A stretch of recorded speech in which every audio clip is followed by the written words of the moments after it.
Welcome to Books in 10. Remember, we're raffling an iPhone when we reach 10,000 subscribers.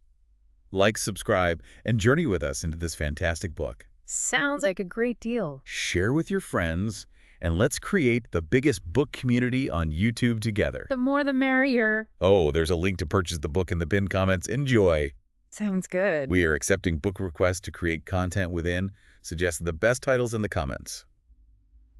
Now let's go.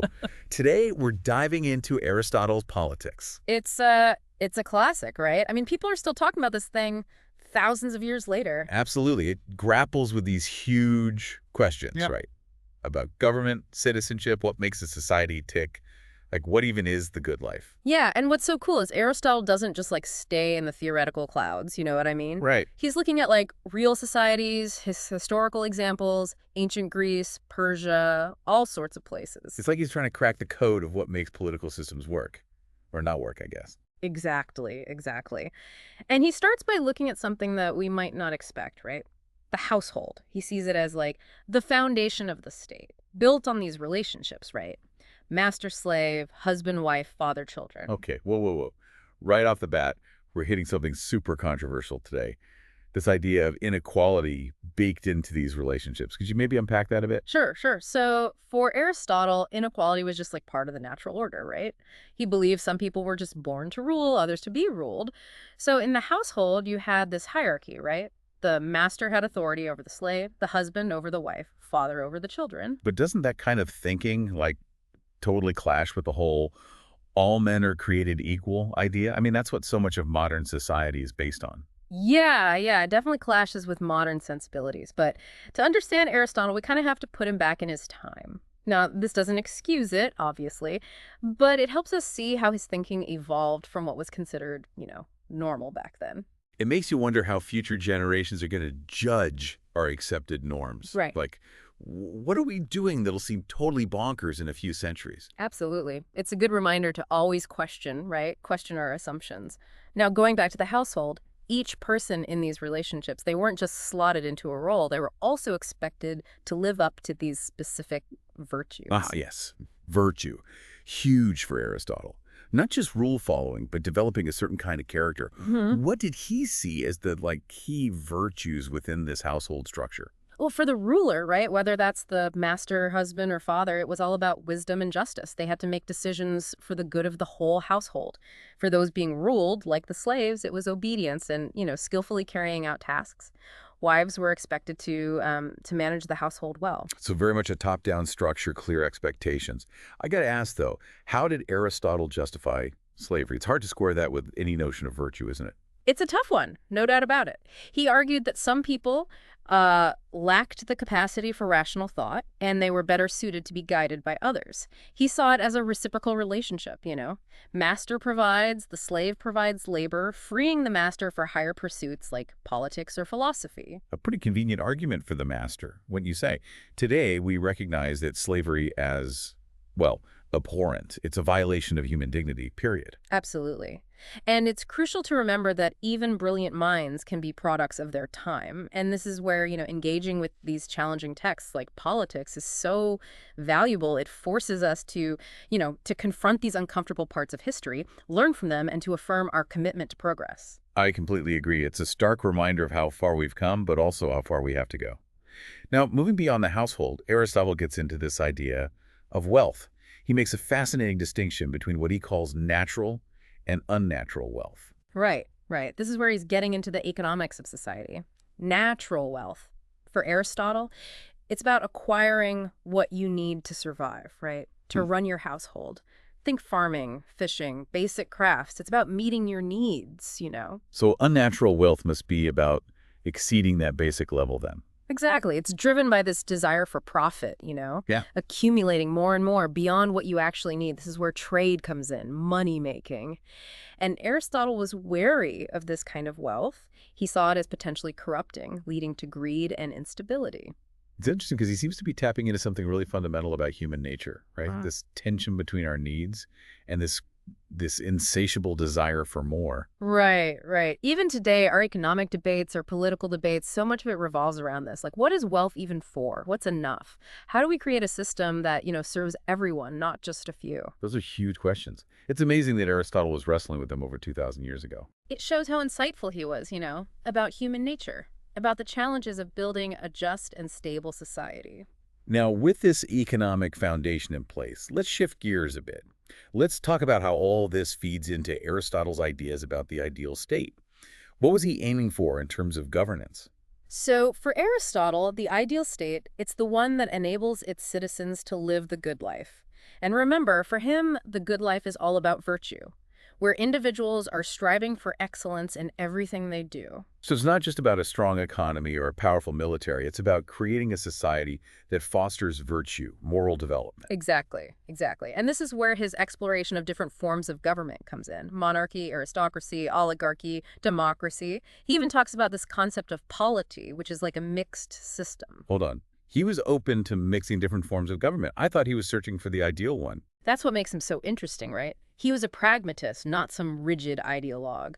He recognized that there's no one-size-fits-all solution.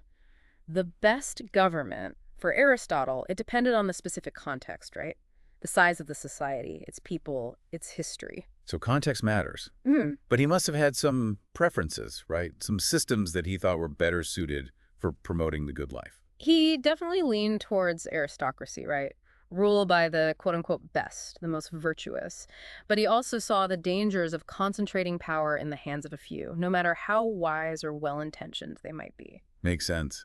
Even with the best of intentions, things can go wrong without checks and balances. Exactly. And this is where his ideas about justice come into play. He believed that true justice involves something he called proportionate equality, recognizing that individuals, they're not all equal in their abilities or their contributions, right? Okay, break that down for me.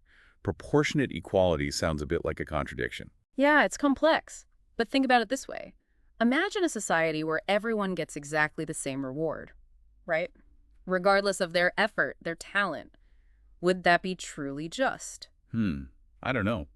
Wouldn't feel very fair to those who work harder or contribute more. That's Aristotle's point. Justice, for him, it involved giving people what they deserve based on their merit and their contribution to the common good. So, not equality of outcome, but maybe equality of opportunity. You got it. He was trying to find a system that incentivized excellence and virtue, but also made sure that those who contribute more get more. Now, we've talked about this ideal state, but let's get real for a sec. States don't always function smoothly, right? History is full of turmoil.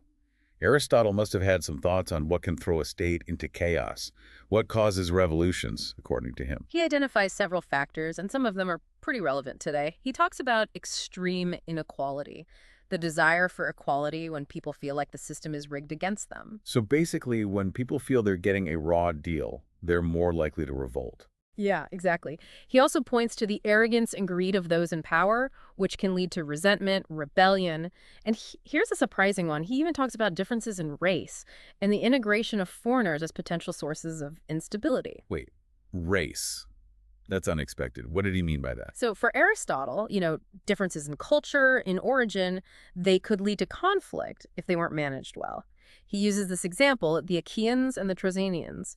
They founded the city Sybaris together. Initially, things were harmonious, but then as the Achaeans grew in number, they ended up expelling the Trojanians. Led to conflict, the city's downfall. It's almost like a cautionary tale, right? About the challenges of diversity and integration, something we still wrestle with today. For sure. It highlights the need for justice, fairness, and the sense of shared belonging, to prevent those divisions from turning into violence.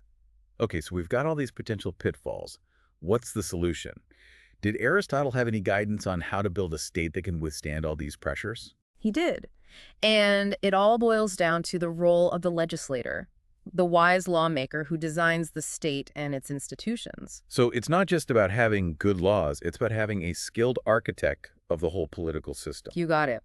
Aristotle believed that the legislator has to take into account so many factors: the size and character of the population, the territory, the resources, even the character of the citizens themselves. They need to set up the right offices, ensure a balance of power.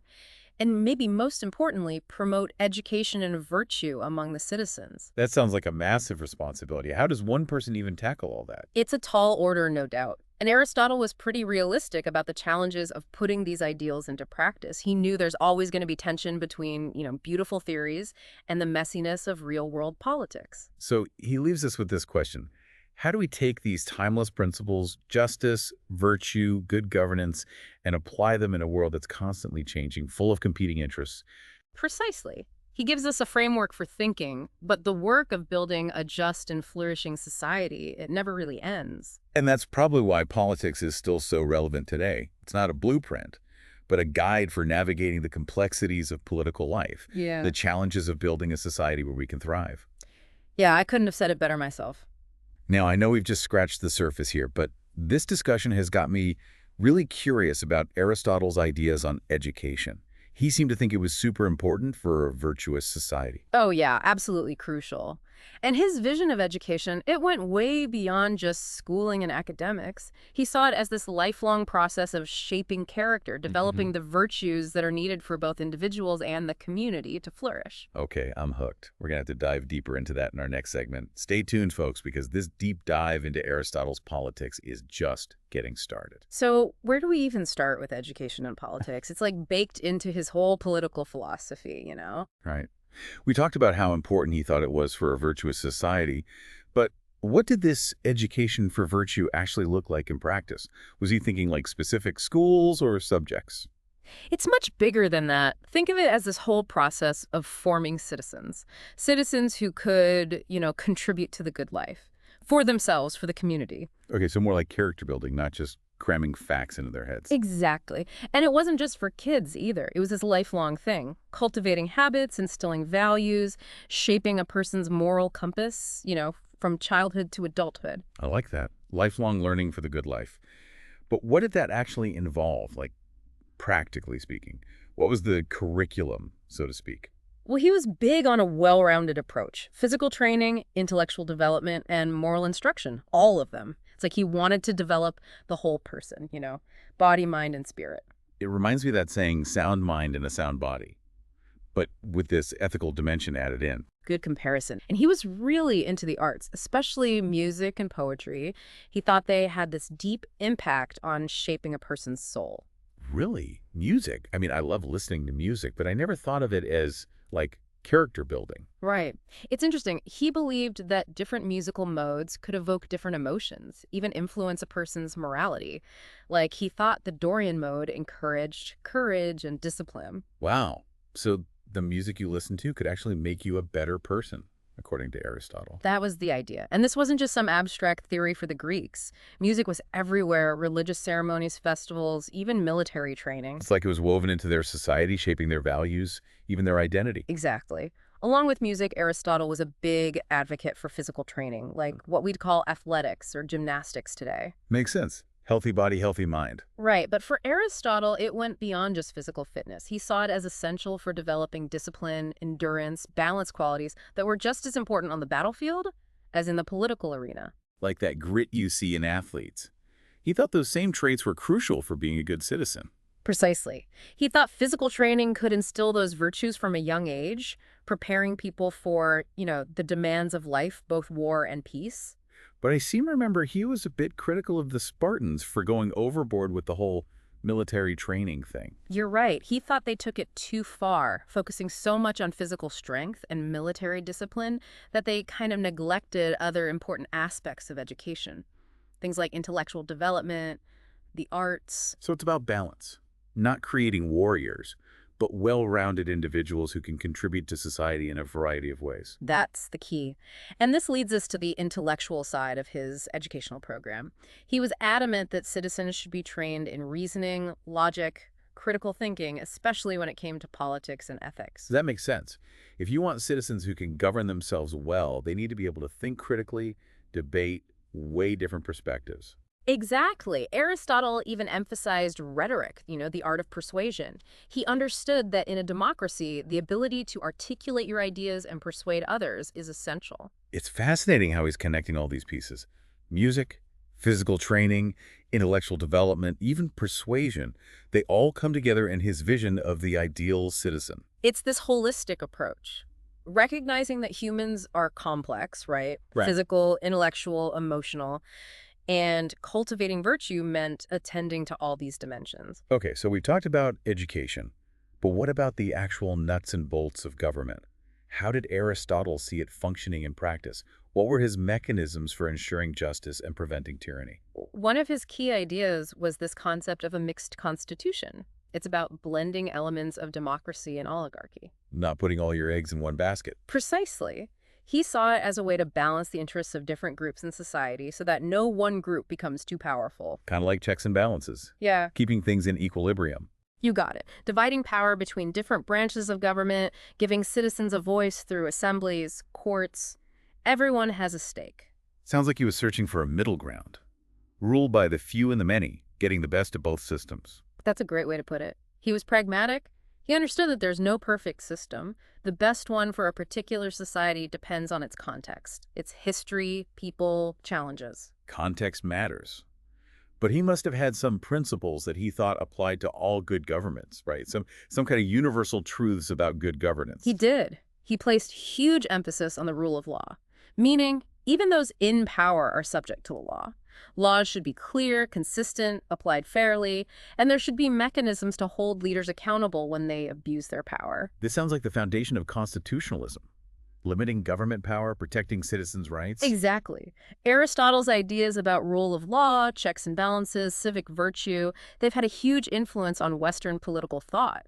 They're the building blocks of modern democracies. It's amazing to think that these ideas are still so relevant today, after more than 2,000 years. Like he was laying the groundwork for the kind of society we're still striving for. It's a testament to his brilliance. He was grappling with these timeless questions about power, justice, the good life, questions that are still challenging us today. And that's what makes politics so valuable. It's not some dusty old relic. It's a living document that pushes us to think critically about our own societies, about how we can build a better future. I couldn't agree more. Everyone should read this book, no matter what their political views are. Speaking of dialogue and debate, didn't Aristotle have some interesting ideas about how those play out in the political sphere? He did. He recognized that conflict and compromise are inherent to politics. And he saw the ability to have reasoned debates, listening to other viewpoints, finding common ground as crucial for a healthy political process. Sounds like we could use a dose of that today. The political climate can feel so polarized and divisive. You said it. Aristotle believed a well-functioning state needed citizens who could deliberate together, weigh different interests and reach decisions that serve the common good, even if they don't agree on every detail. Which brings us full circle, back to education. If you want citizens who are capable of that kind of reasoned debate, you need to cultivate those skills. Critical thinking, empathy, respect for different views. Absolutely. It's all connected. A well-ordered state needs virtuous citizens, and those citizens are formed through education that develops both their minds and their characters. Okay, we've covered a lot here. Aristotle's views on the household, wealth, the ideal state, causes of revolutions, the role of the legislator, and his vision of education. Anything else from politics that jumps out as particularly relevant to our modern world? Well, his emphasis on community really resonates with me. Aristotle believed humans are social by nature and that we can only truly flourish in a community that provides for our material and social needs. I like that about his thinking. It's not just about individual rights and freedoms, but about our responsibilities to each other, to the common good. Exactly. The state, for him, is more than just a system for protecting individuals. It's a partnership, a shared project to achieve the good life for everyone. That idea of the common good working together for something larger than ourselves feels incredibly important today, especially in a world that can feel so fragmented and individualistic. I agree. Aristotle's vision of a society where people are actively engaged in shaping their collective future, committed to justice, virtue, the common good. It's a powerful antidote to the isolation and alienation many feel today. It's both inspiring and challenging. Inspiring because it shows what we can achieve together, and challenging because it asks us to develop those virtues and habits that make it possible. It's definitely a call to action. I feel like we've just dipped our toes into politics, really. There's so much in this book. It's incredible. It really is. Every time I go back to it, I find something new. Aristotle, He was so good at connecting all these different ideas, ethics, psychology, economics, history. It's all part of his vision of the good society. And he's not afraid to get into the hard stuff, is he? Nope, not at all. The big questions about power, justice, individual freedom versus the common good. It's refreshing, in a world where people are always trying to offer these simple solutions, easy answers. It makes you think, makes you wrestle with those dilemmas. It's not about easy answers, it's about the process. Which brings me to something I want our listeners to think about. Aristotle believed the state's purpose, its ultimate goal, is to make the good life possible for its citizens. But what does the good life even mean in the 21st century? How do we define that today in a world that's so different from ancient Greece? That's the question, isn't it? And I don't think Aristotle gives us a neat and tidy answer, a one-size-fits-all definition. He gives us a framework, some key principles, but figuring out what the good life means, that's something each person, each society has to grapple with. So it's an ongoing conversation, this search for meaning. It changes over time across different cultures. Exactly. That's what makes politics so fascinating. And life itself, really. We're all trying to figure out how to live well, how to build a world where we can flourish, how to deal with those big questions about power, about justice, about what it means to be human. I bet Aristotle would be happy that we're still having this conversation, that his ideas are still relevant, still sparking debate. I think he would. He loved thinking, loved knowledge, loved wisdom. He believed that philosophy, that love of wisdom, it was crucial, not just for a good life, but for a good society, too. So to everyone listening, keep questioning, keep exploring, keep seeking that good life, whatever it means to you. And keep reading Aristotle. He's got a lot to teach us, even today. Well said. That wraps up our deep dive into Aristotle's Politics. We hope you enjoyed it. If you did, hit that like button, subscribe to our channel, and leave a comment down below. What stood out to you? What made you think? What does the good life look like for you? Let's keep this conversation going. Thanks for watching, and we'll see you next time on Books in 10.